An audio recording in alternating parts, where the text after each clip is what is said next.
And I think the real answer is Jeffrey Epstein was working on behalf of intel services, probably not American. And we have every right to ask, on whose behalf was he working?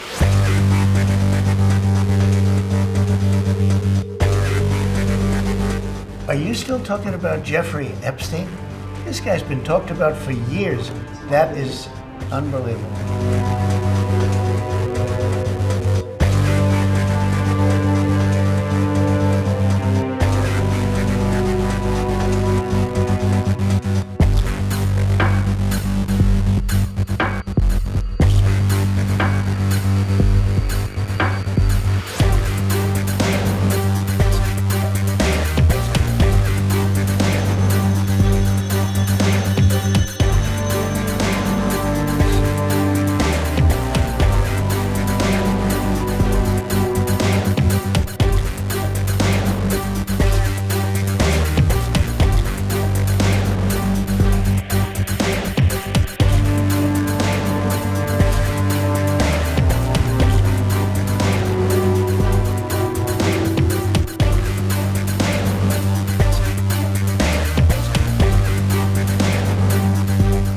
Guy go from being a math teacher at the Dalton School in the late 70s with no college degree to having multiple airplanes, a private island, and the largest residential house in Manhattan?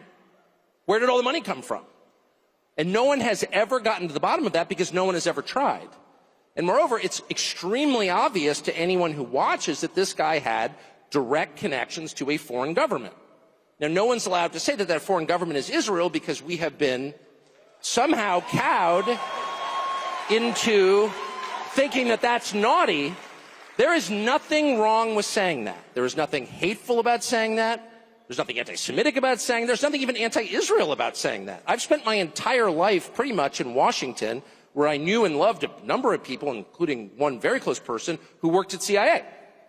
That has never prohibited me from saying, I think the CIA has done some horrible things, murdered a bunch of people, participated in the murder of a sitting U.S. president. It's got a whole trail of crimes. That doesn't make me a disloyal American. It doesn't make me anti-American in any sense. I was born here. My family's been here for hundreds of years. I love this country. That's why I live here. So criticizing the behavior of a government agency does not make you a hater. It makes you a free person. It makes you a citizen. You're allowed to do that because you're not a slave, you're a citizen.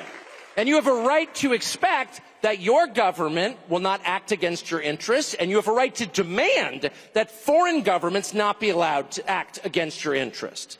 That's not creepy. It shouldn't be forbidden.